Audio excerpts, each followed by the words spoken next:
What's the meaning of a level?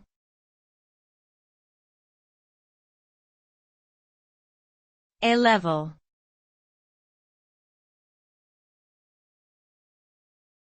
A level.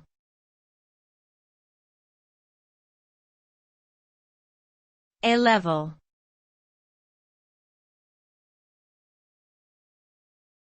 A level.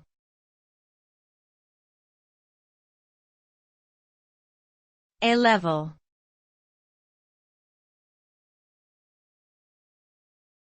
A level refers to the General Certificate of Education Advanced Level, which is a qualification typically taken by students in the UK during their final 2 years of secondary education. The A level is usually studied in 3 or 4 subjects, with each subject having its own exam.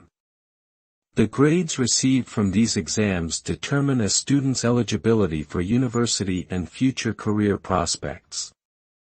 A grade A is considered the highest achievement, indicating that the student has demonstrated exceptional knowledge and skills in the subject.